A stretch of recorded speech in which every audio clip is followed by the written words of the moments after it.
Yes, Dave. The tech issue is partly named Monty, uh, but there's a issue with OBS also. So you guys let me know that you can see me and hear me, especially this time. Got to double check. So, assuming you can. Oh, thanks, guys. Assuming you can. Yep, you can see in here. Thanks, Alan. Then welcome back to another Thursday Night Live with Mike Davis, Lovecraft Easing. Now, check your watch. Yep, we're an hour earlier than usual.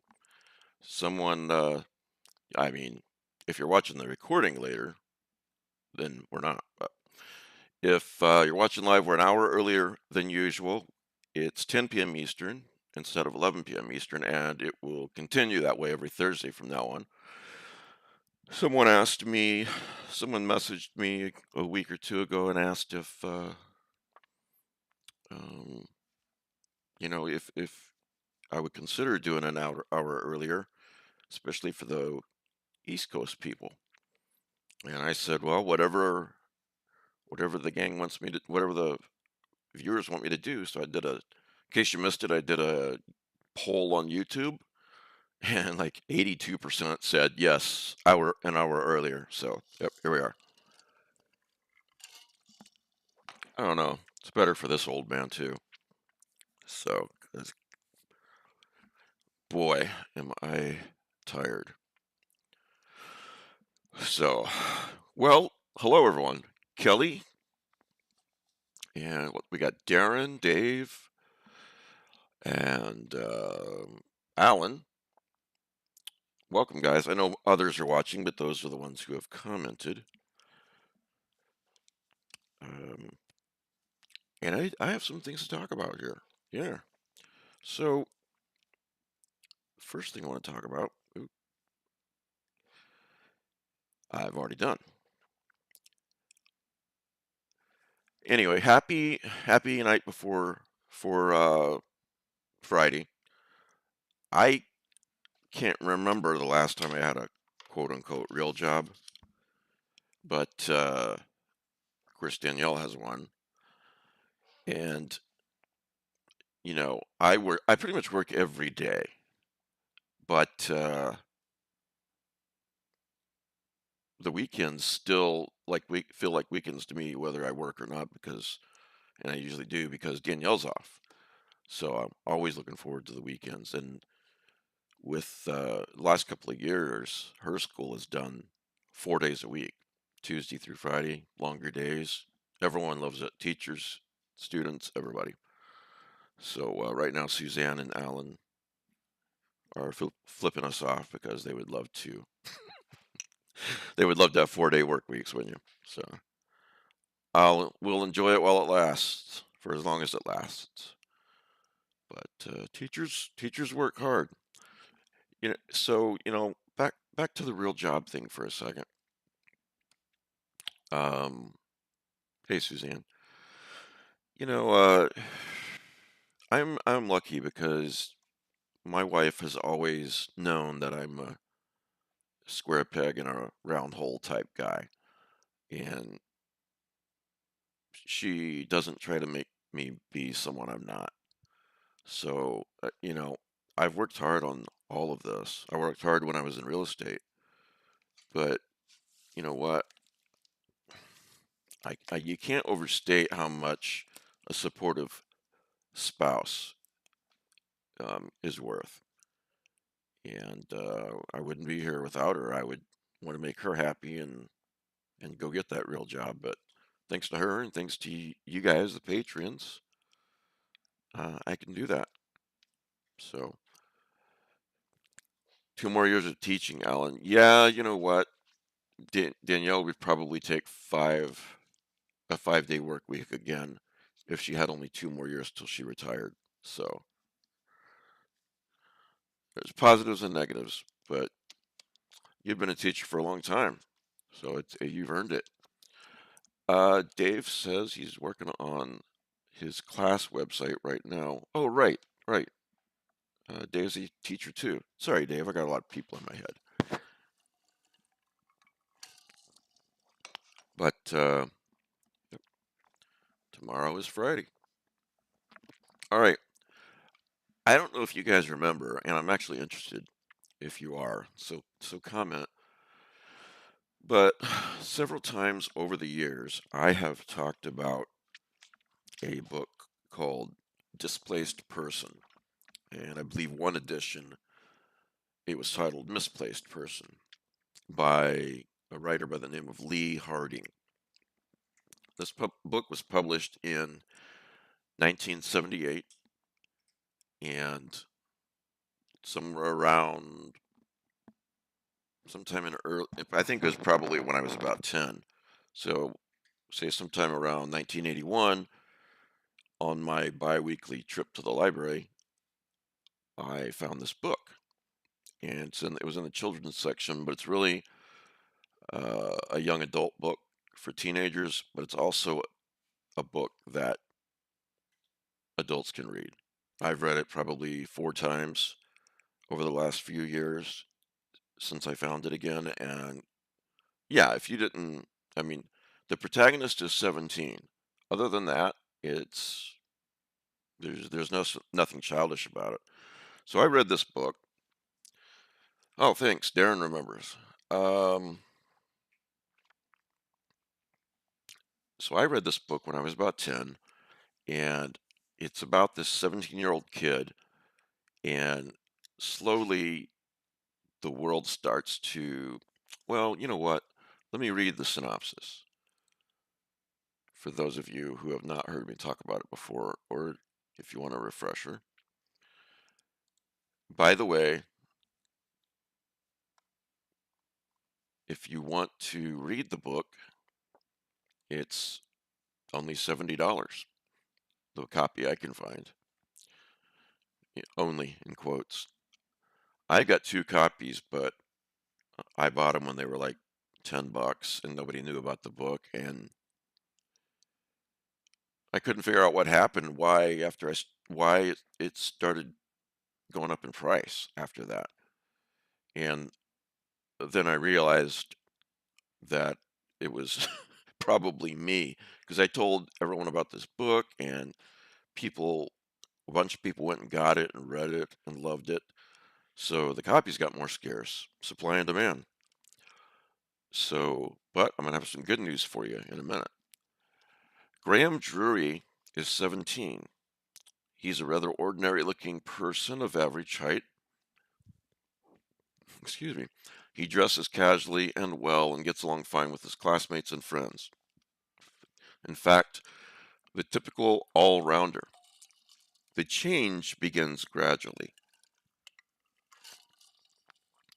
More and more, he feels that people are ignoring him. Why? Waitresses, tram conductors, even his parents and his girlfriend are looking right through him as if they can hardly see him or hear him. And as he becomes indistinct to them, they and their world become gray and faint to him. Is he going mad? In this disturbing story, Lee Harding has moved away from the straightforward science fiction novels, which has made him a name, to create a contemporary hero with whom we can identify with as he grapples with his psychological adventure. Um, that's that's from Amazon, and I don't know, maybe 10 years ago, maybe it's a dozen years ago, I have thought about this book through my whole life because it really made an impression on me. And it was my first experience with cosmic horror, although at 10 years old, I would not have known that phrase at the time. And so I couldn't remember the title. I got on one of those websites where they help you find the title if you can remember part of the plot and about when it was published and all that stuff. And eventually found it and read it as soon as it came in the mail, and it was even more powerful than the first time I had read it. And since then, I've probably read it 3 or 4 more times. I've got 2 print copies, and I treasure them. Well, if you want to read it, then you'll have to deal with how expensive it is. Except you don't, because a week or so ago, Lee Harding's daughter emailed me out of the blue. I didn't know her, and either she saw me talking about it or read something that I had written online and wanted to get my impressions of the book and all that stuff. And yes, Dave, dun dun dun. As of a couple of days ago, it is now available on Kindle. Yes, it is. And I'm going to give you the link in the side chat right now. It is $5.25. And, one of the things that people seem to love about the podcast and the easing community is all the books that I recommend, um, and that the panelists recommend. And if you never read another book that I recommend, read this one. I don't want to oversell it, overhype it, but it's just really, really good. And even to the last page, there are revelations that just um, hit you right in the face, for lack of a better term. It's a really good book. I don't know that it's a novella sized, but it's certainly not much bigger than that. And I don't know how many words. So go get it, check it out. And oh, Alan picked it up earlier today because I told the panelists about it. And you know the rule. After you read the book, you gotta email me and tell me what you thought of the book, and you gotta um or you can or you can put it in the comments below this video. Yeah, I think you really, really, really will enjoy it. Um, this is a better synopsis, I think, the Kindle version, and then I've got a little bit more news. Graham Drury is fading. Oh, wait. Before virtual worlds challenged reality, and before parallel dimensions swallowed small towns, there was the gray world of displaced person. Graham Drury is fading, literally. At first, it's subtle.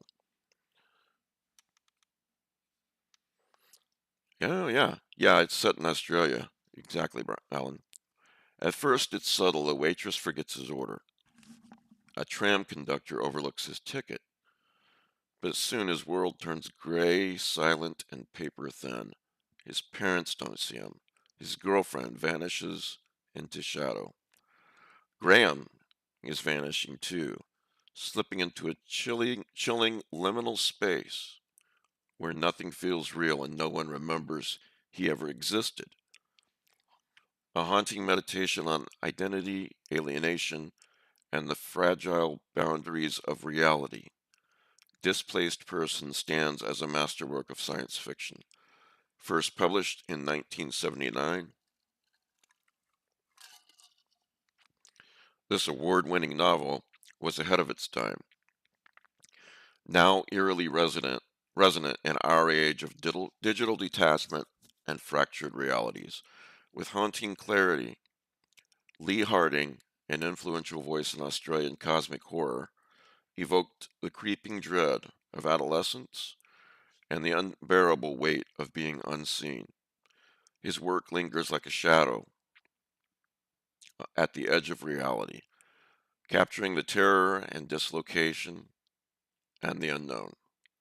Winner of the Alan Marshall Award and several other awards, too. Uh, before it was available on Kindle, his daughter's name is Madeline. Madeline told me that it was going to be available, and I told her how happy I am about that because I've been telling you guys about this book for a long time now, off and on. And now, you know, now you can read it and without spending $70 or $100 or whatever it happens to be when you look. And by the way, if you find a copy online, um, and it's reasonable, like let's say you find a copy for 20 bucks or even 30, I'd get it, you know. Now, I do think probably, what, I've often wondered this. It's going to be interesting to see what happens. I don't think it'll affect it, but I've often wondered about when it comes to books, supply and demand, when there is suddenly a Kindle version, does that affect it? In other words, someone who really wants to read it, and so they would spend 50 bucks on it or whatever, uh, you know, now they don't have to do that. So who knows? But the name of the game right now is just to get it out to as many readers as possible. And there may be some more going on with this book in the future. So the other news that I have is that Madeline is going to be on the podcast this Sunday, coming at you from Australia. And let's see, two guests before we had um, an Australian guest. So the easing's taking over the continent, guys. Anyway, read it. I hope you enjoy it. I'm pretty sure you will. And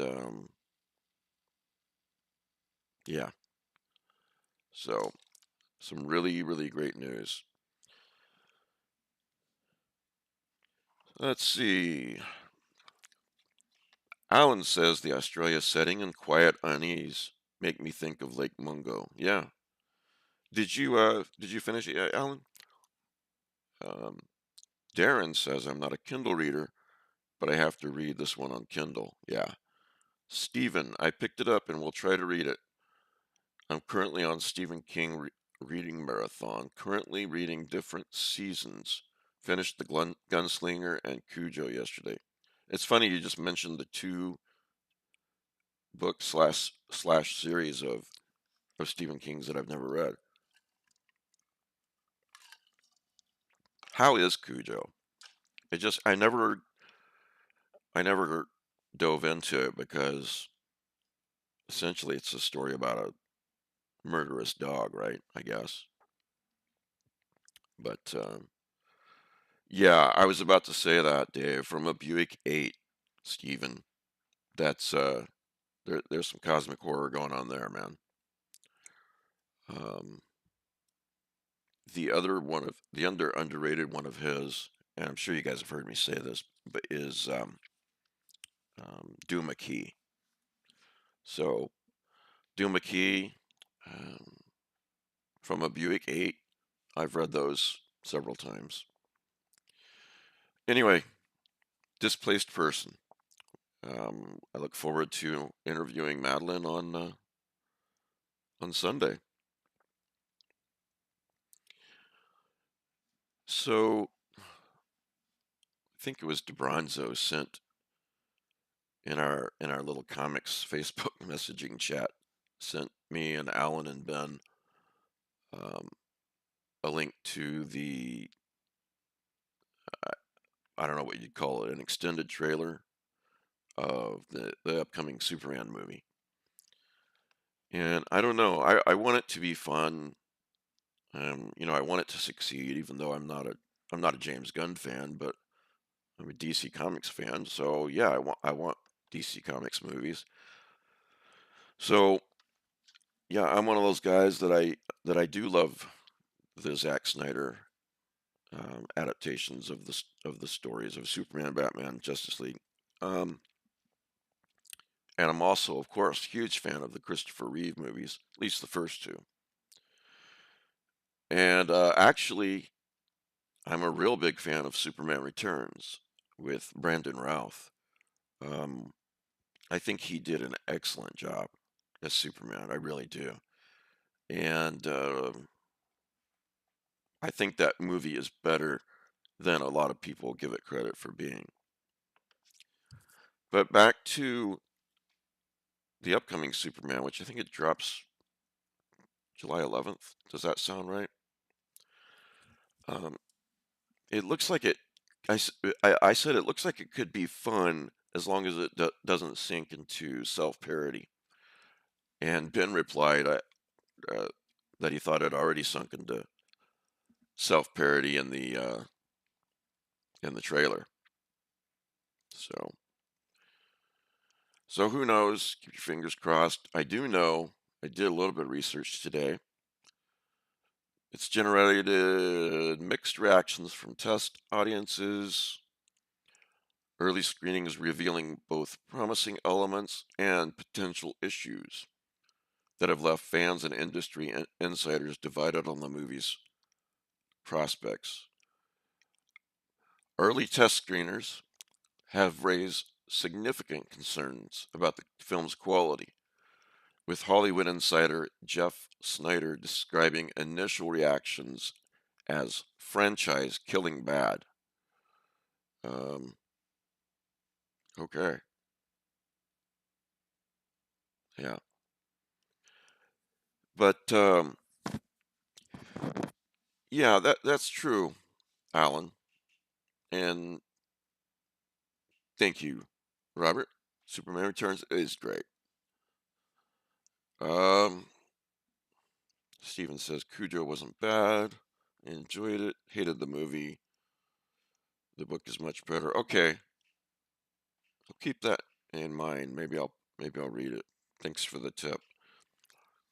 Yeah, Alan said, in our somewhat cynical age, earnesty will be mistaken for self-parody.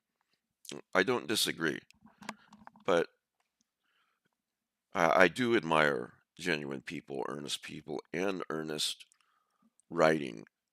And I hope I'm not rooting for Gunn to fail. I want the movie to succeed, but we'll see, I guess. Take it like it comes, right? Um,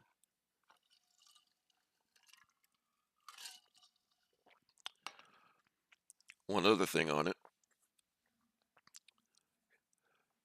crypto's polarizing role. Crypto's cute, by the way. In this, Crypto the Superdog's significant presence in the film has become a contentious point among test audiences. While some viewers appreciated the humor and heart brought by Superman's canine companion, others felt his role was excessive and detracted from the main narrative. Critics argued that Crypto's prominence made the movie feel more like a Superman Crypto film rather than a focused story about the Man of Steel. Well, maybe they need to rename it something like Superman, Crypto's Friend, and more about underwhelming action sequences. And the positives are uh, the actor playing Superman, David Cornsweets. Hope I'm saying his name right. A lot of positives about his portrayal, noting his ability to effectively balance humor and drama in the role. His take on the Man of Steel has been described as a strong performance that delivers on the character's iconic status. So we will see what we will see, right? Man and dog. There's nothing wrong with a movie about a farm boy and his dog. If it could be done right and wrong. Kelly, I'm pretty sure Crypto does not do telepathy, but in some versions he understands English. And yeah, the 4-minute clip, Robert, my favorite part was, well, first of all, Crypto gave Clark a few more bruisers before he figured out what he wanted. Seemed like to me. But when they got inside the Fortress of Solitude with the robots and everything, um, I liked those guys. And so a lot of stuff. more or less directly from the comics. So I guess we'll see. Yeah, the fortress was amazing, Robert. I agree. Yes, it was. Guys, thanks for spending part of your Thursday night with me. Let's see, what else do I have here?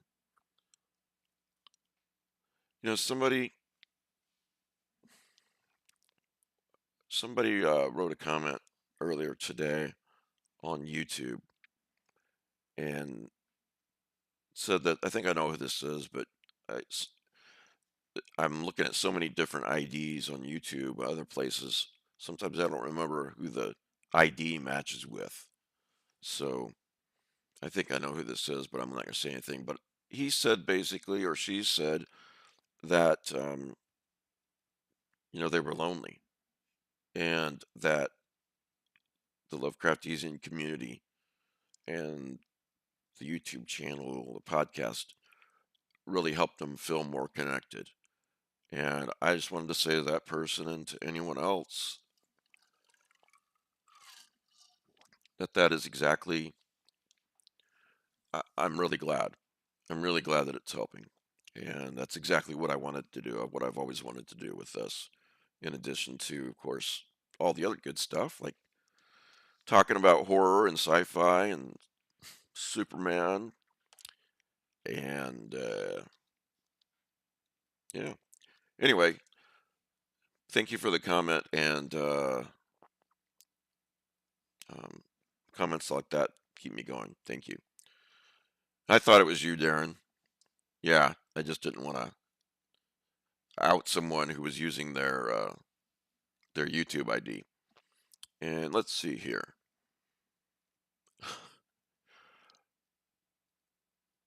Robert says his jaw dropped at the fortress. I thought it was great. Alan says Alan Tudyk voiced the main robot in the fortress. I didn't catch that, but that's cool. Thanks for telling me earlier today. Kelly says I was wearing my. All right, am I going to lose my geek card? I don't know what K2SO is. Kelly says he was wearing his K2SO t-shirt today. Dave says we all appreciate you doing this Thursday show. I definitely missed this the past few weeks. Oh, thanks, man. Thank you very much. I'm glad that it. I'm just thanks for the kind words. Robert says that's the best thing about the e-zine. The best podcasts feel like you're listening to chums talk about fun stuff, and that's what the e-zine has always been. Yeah, thank you, man. Um, K2SO. What is K2SO? Must be a Star Wars thing. So Alan Tudyk is going to be Maxwell Lord. Oh, that's interesting. Hmm. Let's see.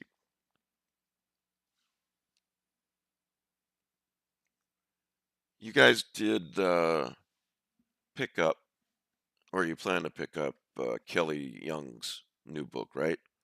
Thorns. Um, it's pretty economically priced. So K just search Amazon for KL Young and Thorns and read it, buy it. So the all right, I talked about displaced person. Get rid of that.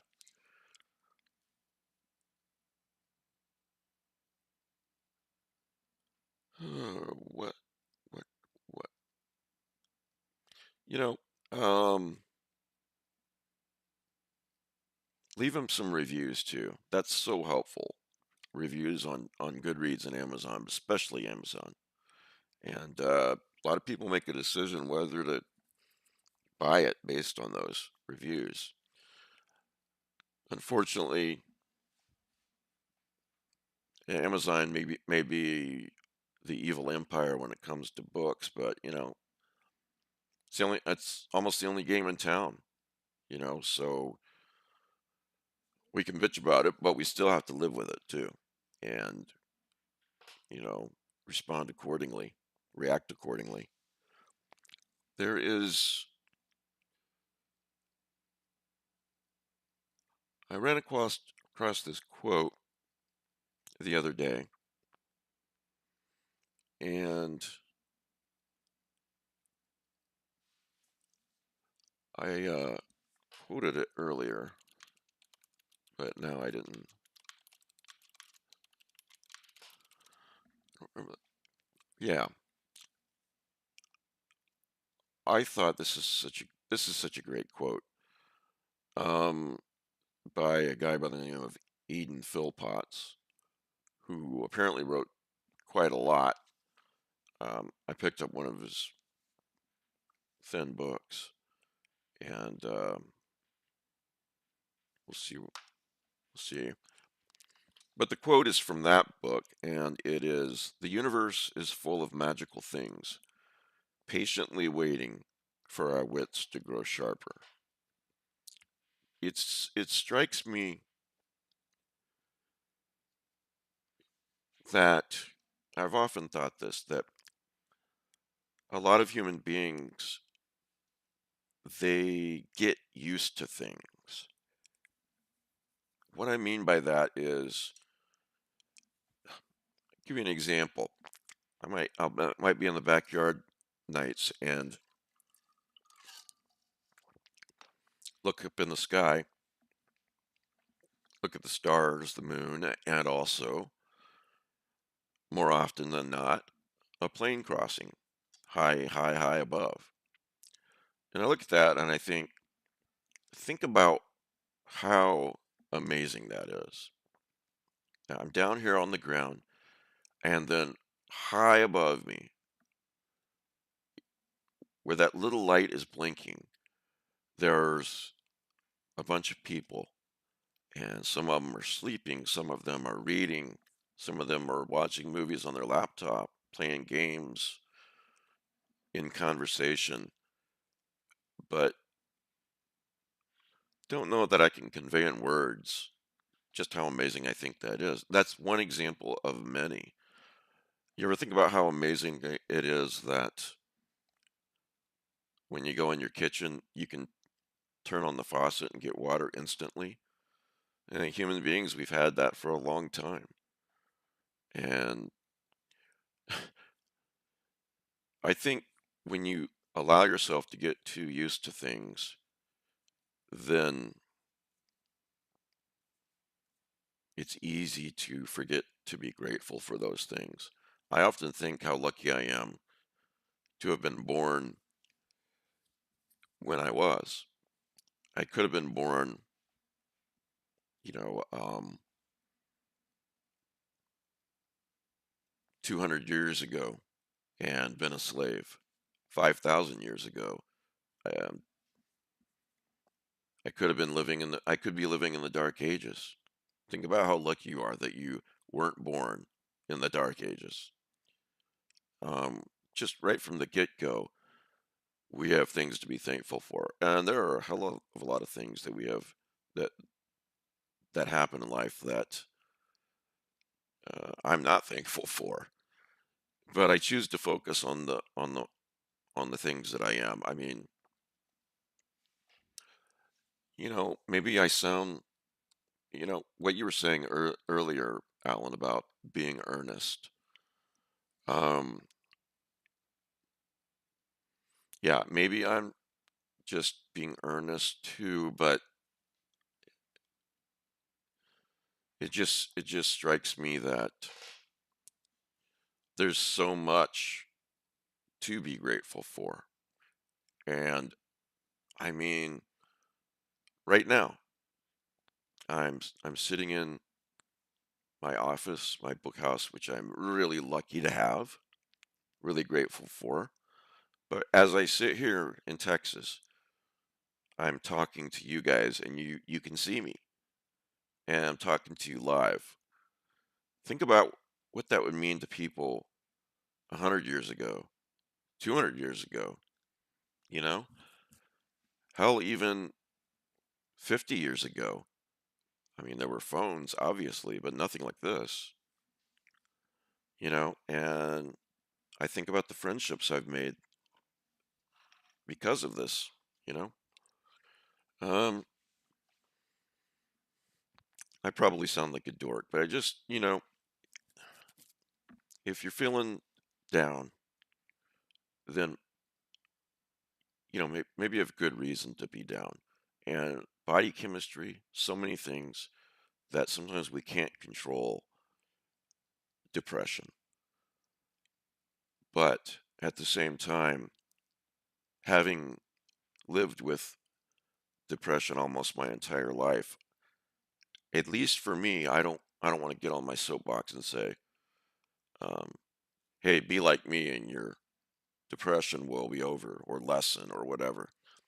I'll just say that for me, this helps a lot. And if it's something you haven't thought about, maybe you should. And if you've thought about it but you haven't thought about it in a long time, there are magical things everywhere. I just told you about a book called Displaced Person, and you don't have to go to the library tomorrow morning and try and find it. That's not a good example because it's not in the library most likely. But let's say I wanted to read Cujo tonight, Stephen, I can do that. I don't have a copy in my house, but I can download it. I can buy it and I can download it on Kindle and I can read it tonight. It's just incredible. So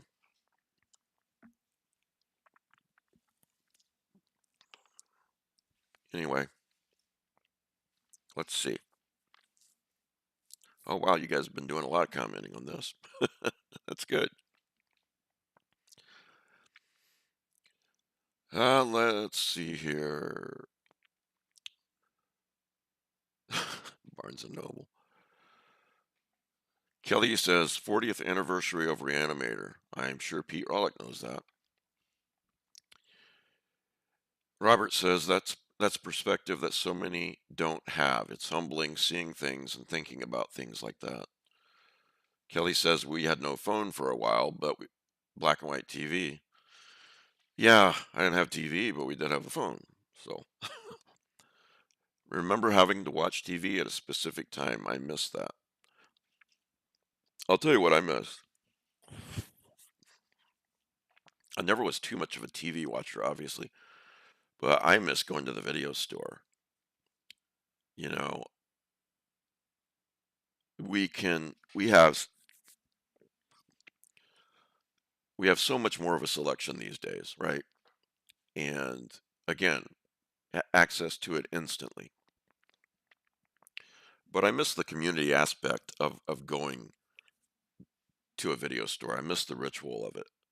In Urbandale where we lived, I'd go on Friday nights, for example, and Urbandale is a suburb of Des Moines, but at least in old Urbandale, it's got this small town feel, maybe surrounded by a bunch of other town, but I'd go up to the corner half a mile away and browse the video store for half an hour, and a lot of times see the same people on Friday nights and they're browsing for a movie. Hey, what are you and the family going to watch tonight? Oh, we're not sure yet, but we're leaning towards this one. It is a ritual that I miss, the community aspect of it. Um, so you made me think of that, Robert. Dave says, well, just think about the hangouts that you had with Joe Pulver over Zoom when he was in Berlin.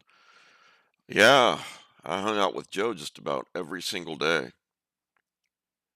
Um, Alan says, I did some cognitive behavioral therapy for a while. Attitude of gratitude is a common repeated phrase.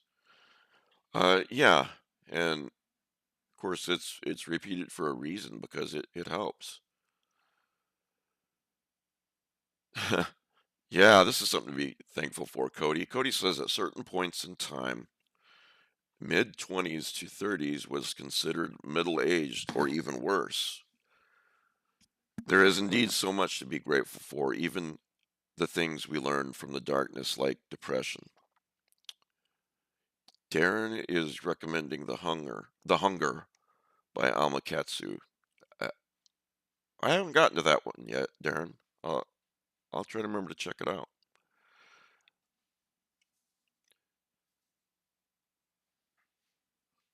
Yeah, the funny thing about Blockbuster, Steven, was at first they were looked at as the evil video empire, and by the end we were just the, it was they disappeared.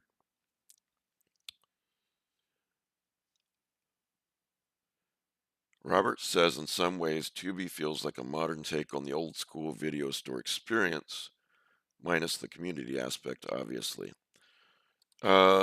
Yeah, and of course Matt does the Lovecraft Easy movie night um, on Saturday nights, 9:30 Eastern. Correct me if I'm wrong. And so I started doing that, like a decade ago, and then I just, uh, my plate was just too full, and he took over because he really enjoyed it. Um, how many of you guys go to the movie night typically? Um, they saw Well, I talked about this on Sunday, but they saw Donnie Darko. So anyway, I wrote down this in my notes: examples of magical things that we get used to and we take for granted. Immediate books, immediate movies, comics, internet, medical examples. Yeah, medical examples.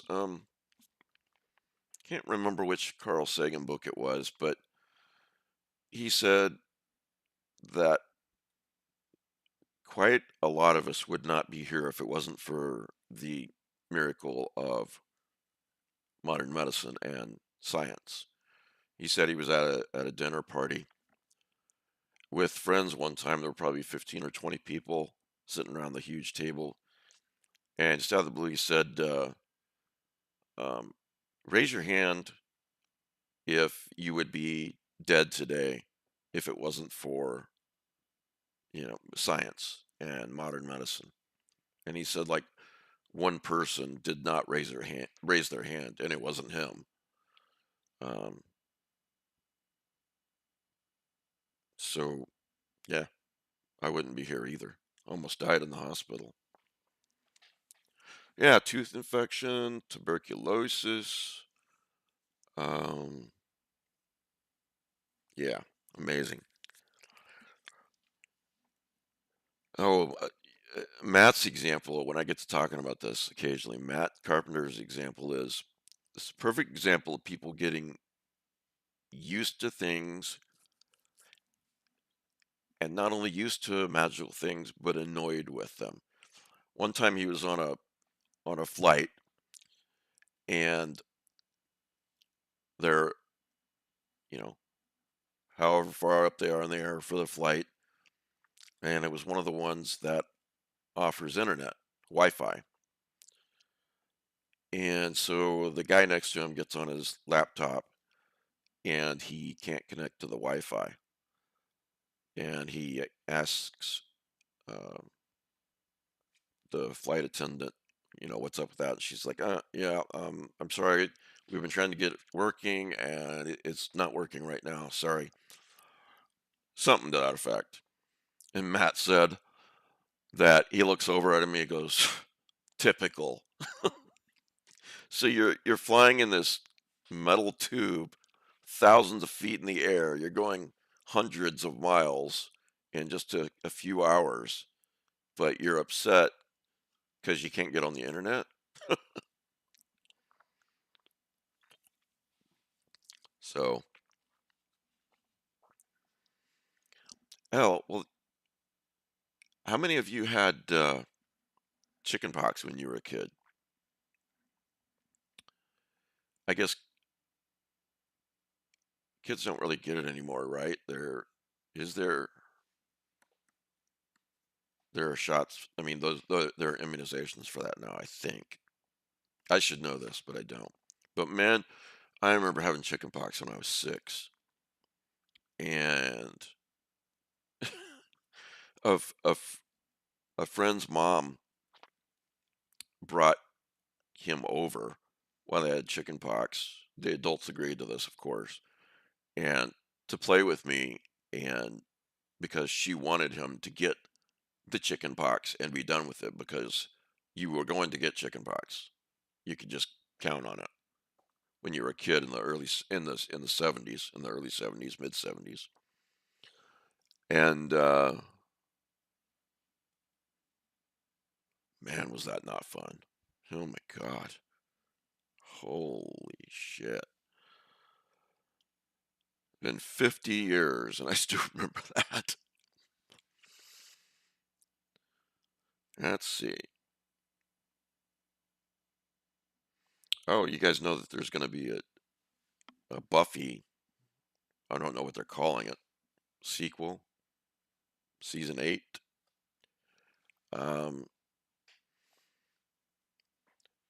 if you're a Buffy and Angel fan, then you probably know that they did uh, comic series for both shows that are considered canon.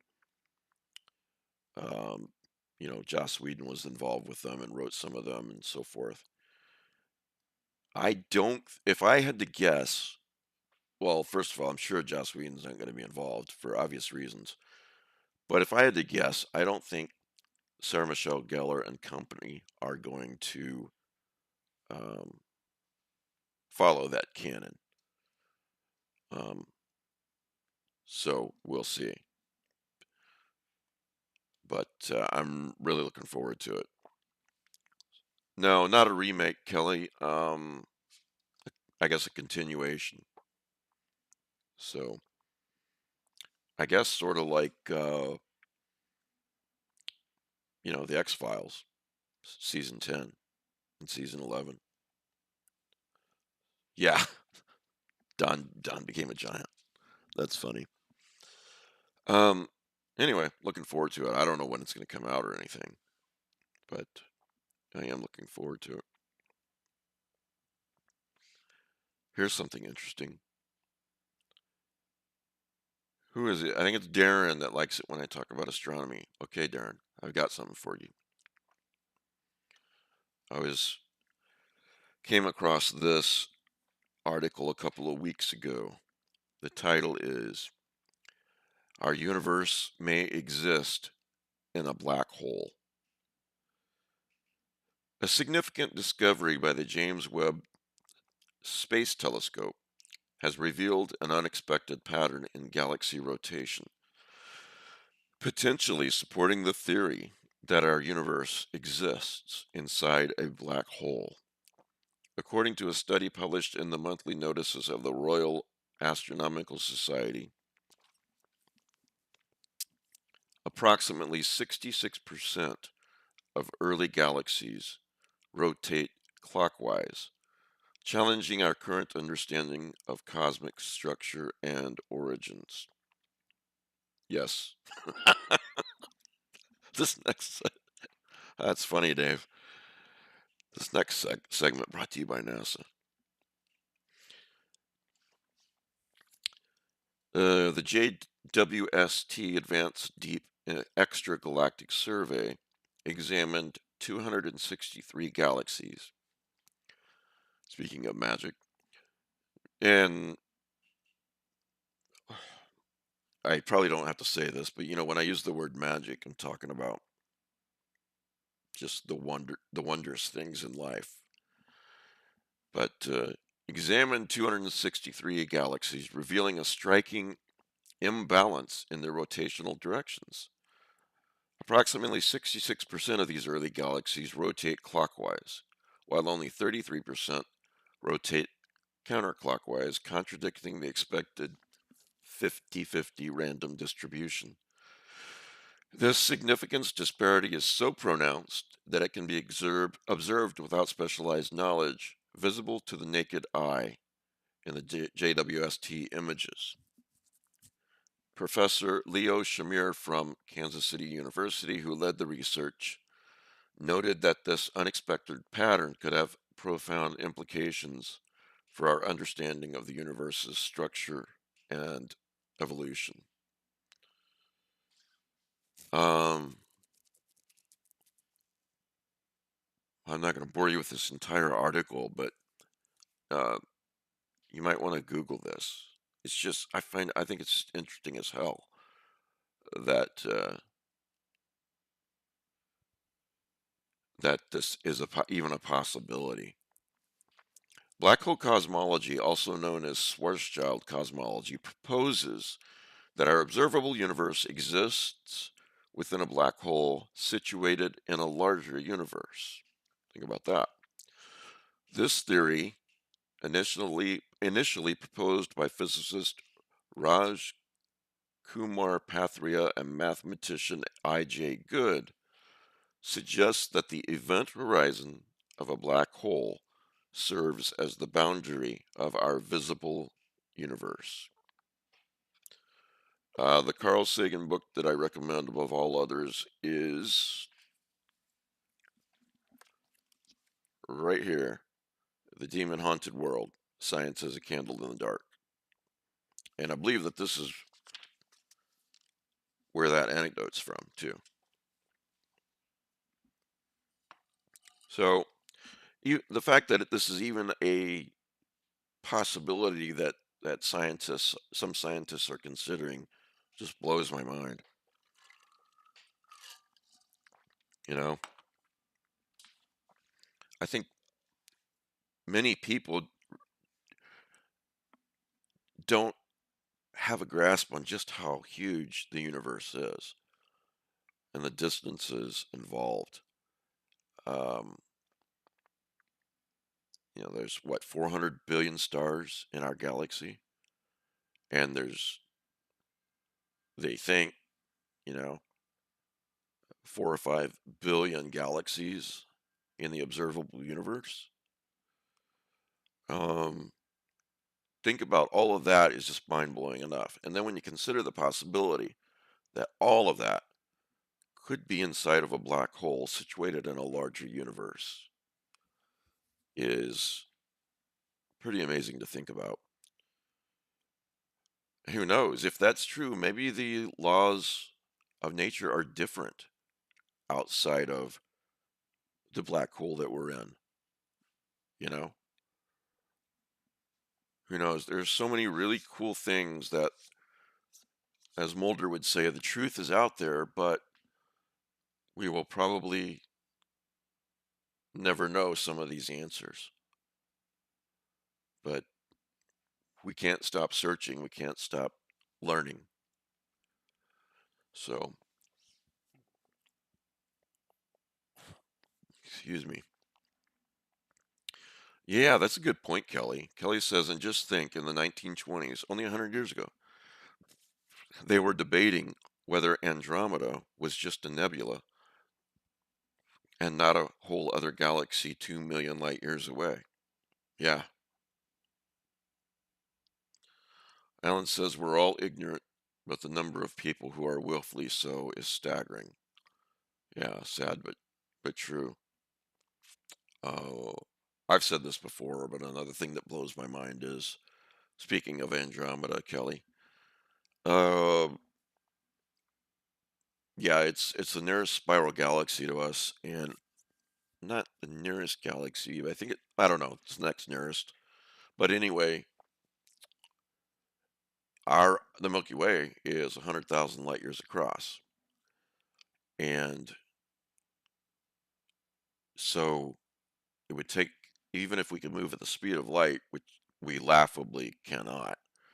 To say we're not even close to that is a vast understatement. But even at that speed, it would take us 100,000 years to go from one end of our galaxy to the other. Now think about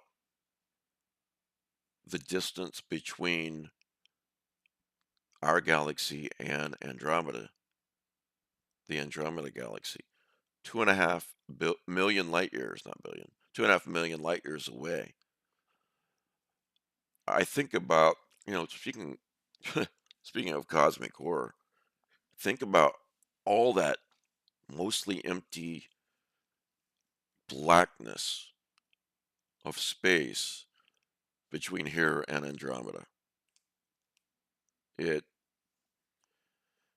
it blows my mind, and this is the kind of this kind of thing is the reason why I am an astronomy buff. Um, it's fascinated me since things like this have fascinated me since I was just a little kid, and they've never stopped fascinating me. So hopefully I'm either boring the hell out of somebody with this, or hopefully making you as fascinated as I am. So yeah, Alan, uh,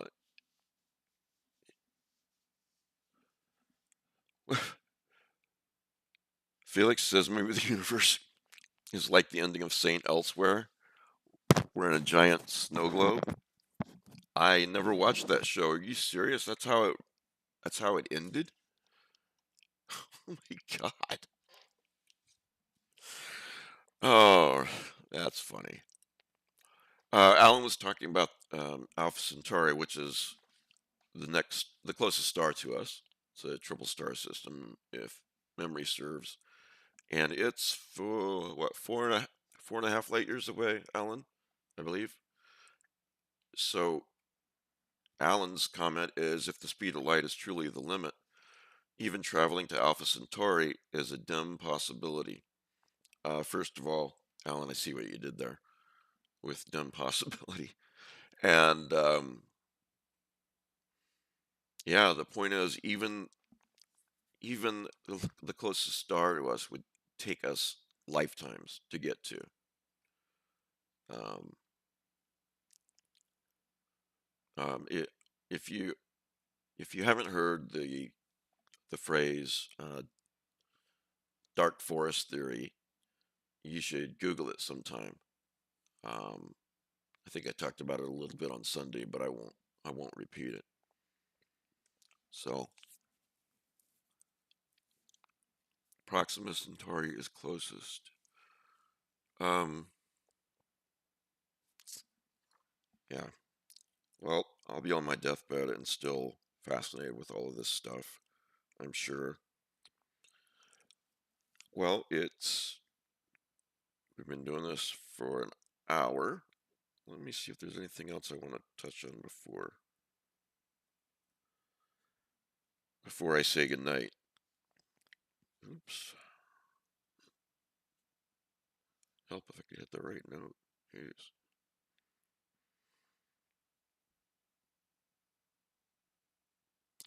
You know, um, I'll close with this. You guys on the Sunday podcast, when I interview people, most of the time I'll close off or ask near the end of the interview a question.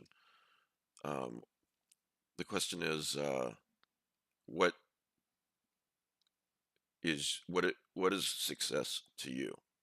Whether it's a writer, a filmmaker, an artist that I'm interviewing, I ask this question: what does success mean to you? What has to happen in your life in order for you to feel successful? And I like asking this question because uh, I get so many different answers. Um, the thing I don't think I've ever really mentioned too much of is what success means to me personally. Um, so I'll tell you before I go. Success means to me living my life the way that I choose. Now there's things I'm successful at and things I'm not successful at. Of course, goes without saying that being a success in my family life, being a good husband and being a good father, that's number one. But putting my that aside, just being able to get up in the morning and, do what I want to do, work on what I want to work on, that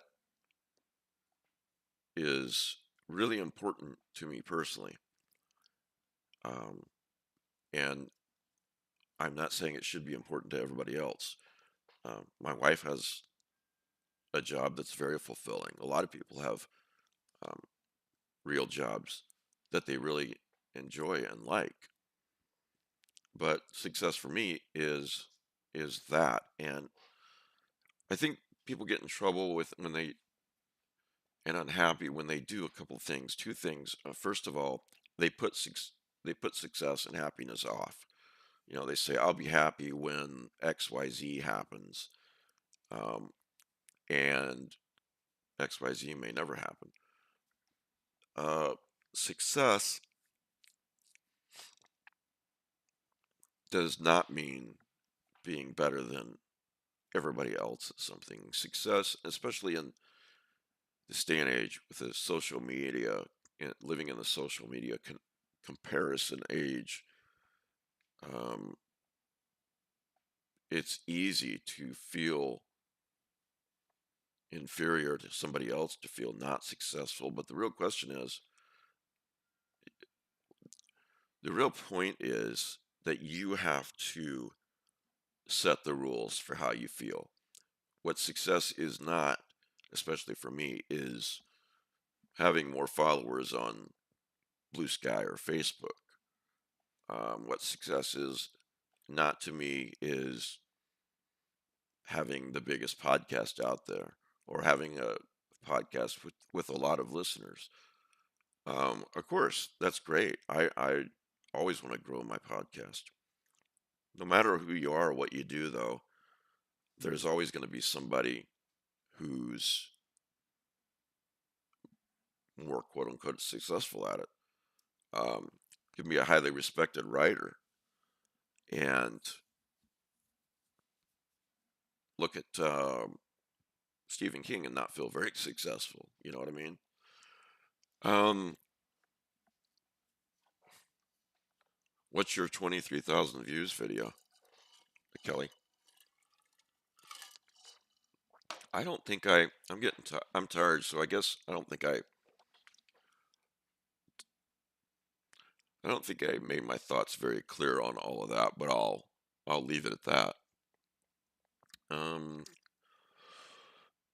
Steven says, I guess success for me is to feel content with my life and to live life with no regrets.